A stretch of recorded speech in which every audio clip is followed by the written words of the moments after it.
भारताचा पंतप्रधान जो स्वतःला विश्वगुरु असं म्हणतो, ते म्हणतात तू विश्वगुरु आहेस की चपरासी आहेस हे आम्ही तुला असताना दाखवतो.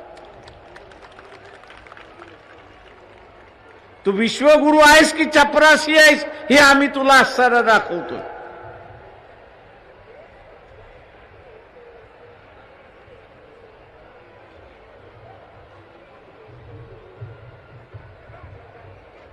आणि हा चपरासी आहे दाखवण्यासाठी तिथल्या भारतीयांना, भारतीय गेलेले जे अमेरिकेमध्ये आहेत, इंग्लंडमध्ये आहेत, युरोपमध्ये आहेत, त्यांची असणारी हकालपट्टी करण्याची सुरुवात झाली.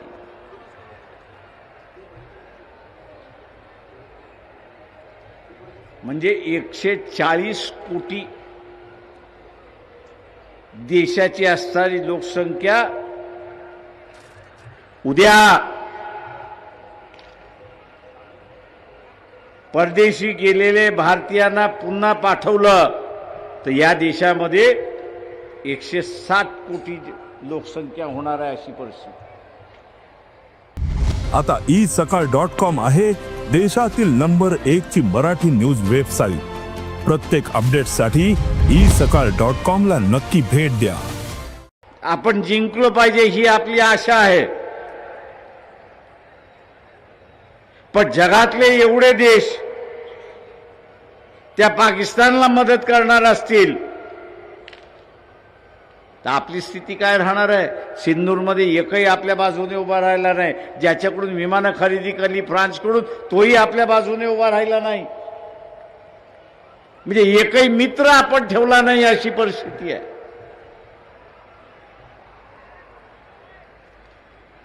आज एकही मित्र आपला नाही अशी असणारी जगामधली परिस्थिती. आणि त्याला कारण एकमेव, आणि ते म्हणजे हा विश्वगुरु देशाचा पंतप्रधान नरेंद्र मोदी. त्याचा इगो जपण्यासाठी तो देशाला बळी देतो हे आपण लक्षात घ्या. त्याचा इगो जपण्यासाठी तो देशाला बळी देतोय. सनातन्यांनो, पहिल्यांदा लक्षात घ्या की देश महत्वाचा आहे की इगो महत्वाचा आहे हे पहिल्यांदा ठरवा.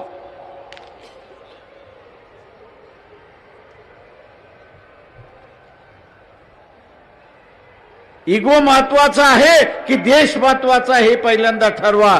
देश महत्वाचा असेल तर या इगोलाच्या माणसाला टाटा बाय बाय करा आणि देशाला वाचवा एवढंच सांगणं आहे. तेव्हा ज्या ज्या शेतकऱ्याने आणि शहरामध्ये गुडघाभर ज्याच्या घरामध्ये पाणी गेलं होतं अशाने तरी आता जागृत राहिलं पाहिजे.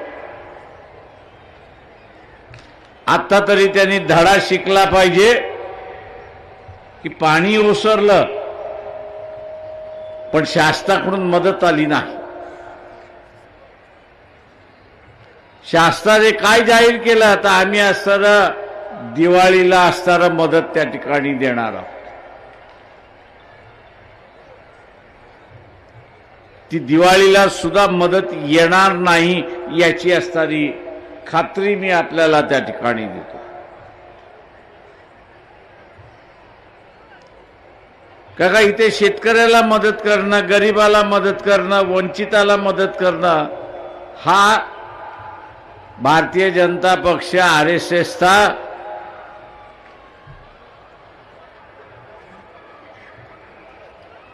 पायंडा नाही. त्यांचं म्हणणं आहे प्रत्येकाने आपापलं जगावं. मदत कशासाठी पाहिजे?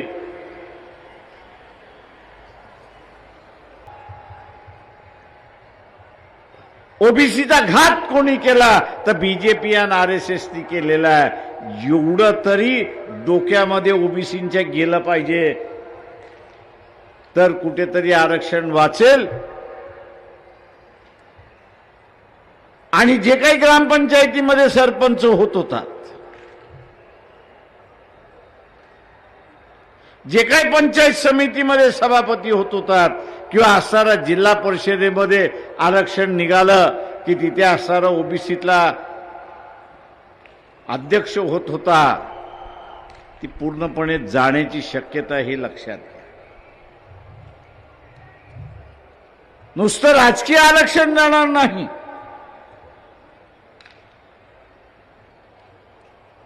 नुसतं राजकीय आरक्षण जाणार नाही, शैक्षणिक आरक्षण जाईल. मी इथल्या असणाऱ्या ओबीसीना विचारतो, 1990च्या अगोदर घरामध्ये एखादा तरी डॉक्टर होता का ओबीसीच्या?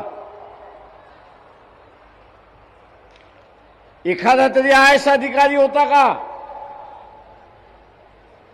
एखादा तरी IPS अधिकारी होता का? किंवा उच्च पदाधिकारी होता का?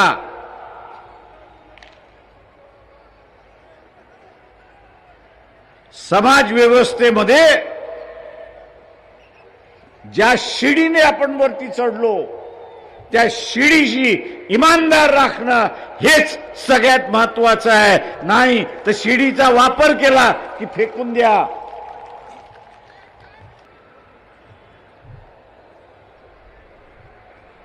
आज जगातला असणारा एकूण एक देश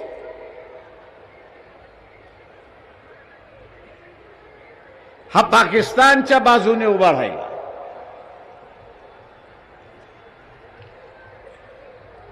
अमेरिका तर हत्यार पुरवते, इराण सुद्धा हत्यार पुरवते, सौदी अरेबिया सुद्धा त्या ठिकाणी देते, फ्रान्स देते, इंग्लंड देते आणि रशिया सुद्धा देते. अशी परिस्थिती आहे. हे सनातनानो, बुद्धिमत्ता आहे म्हणून असं तुम्ही स्वतःला सांगताय, पण माझ्या दृष्टीने तुमच्यासारखे गाढवं कोणी नाहीत असं मी त्या ठिकाणी म्हणणार. आणि हा विश्वगुरु का म्हणतो, माय फ्रेंड डोनाल्ड ट्रम्प.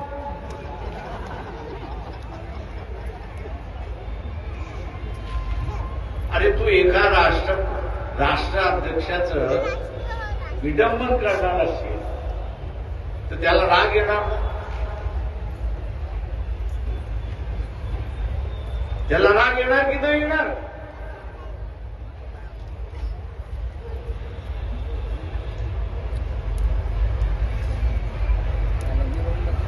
आजची असणारी परिस्थिती अशी आहे की हा जो सगळा सवर्ण वर्ग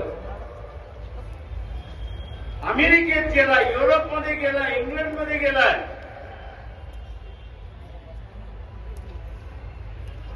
याला तिकडनं हाकलण्याची तयारी चाललेली आहे.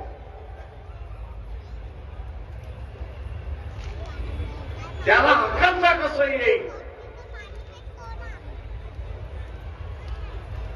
आणि पुन्हा भारतात कसं पाठवता येईल याची असणारे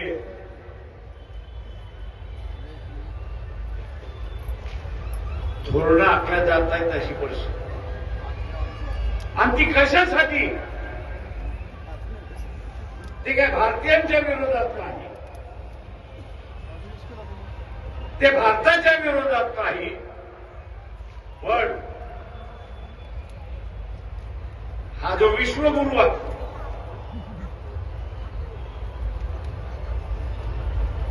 भारताचा पंतप्रधान जो स्वतःला विश्वगुरु असं म्हणतो, ते म्हणतात तू विश्वगुरु आहेस की चपरासी आहेस हे आम्ही तुला असताना दाखवू. तू विश्वगुरु आहेस की चपरासी आहेस हे आम्ही तुला असताना दाखवू.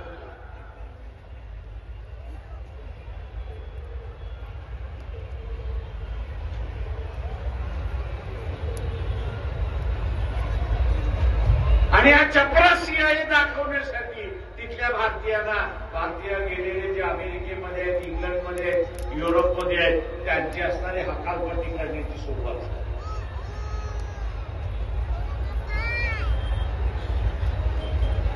म्हणजे 140 कोटी देशाची असणारी लोकसंख्या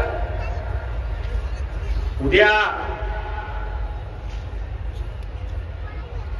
परदेशी गेलेले भारतीयांना पुन्हा पाठवलं तर या देशामध्ये 160 कोटी लोकसंख्या होणार आहे.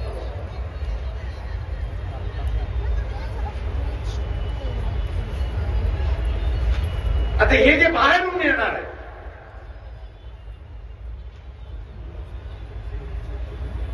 त्यांच्याही पोटा पाण्याचा प्रश्न, नोकऱ्यांचा प्रश्न,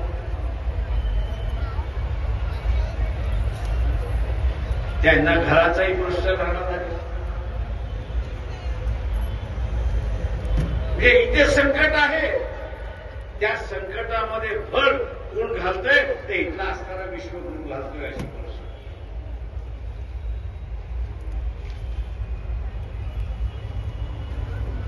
भर कोण घालतोय तर विश्वगुरू घालतोय अशी असणारी परिस्थिती आहे.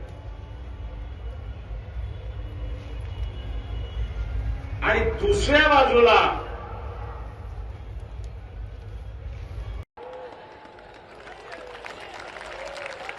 मी गजानन महाराजांचं नाव घेतलं याचं कारण की मोहन भागवत अकोल्याला महिन्यातून एकदा येऊन जातात. 35 किलोमीटर वरती असणारं शेगावचं असणारं मंदिर आहे, गजानन महाराजाचं मंदिर आहे. एकदा तरी मी पंढरपूरचं घेतलं नाही मुद्दाम, ते लांब आहे अकोल्यापेक्षा, ते लांब आहे. जिथे हा बहुजनातला ओबीसीतला लाखो माणसं शेगावला जातात आणि हा बीजेपीचा मतदार आहे, त्याचं मन राखण्यासाठी तरी जा. अजिबात नाही. कदाचित आज मी बोलल्यामुळे पुढच्या आठवड्यात कधीतरी जातील अशी असतात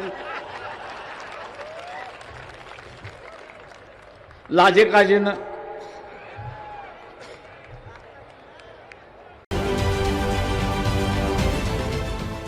देश विदेशातील प्रत्येक घडामोडींचे लाईव्ह अपडेट मिळवण्यासाठी आता साम टीव्हीच्या सर्व सोशल मीडिया प्लॅटफॉर्मला लाईक, फॉलो आणि सबस्क्राईब करा. तसंच सर्व नोटिफिकेशनसाठी बेल आयकॉन प्रेस करायला विसरू नका.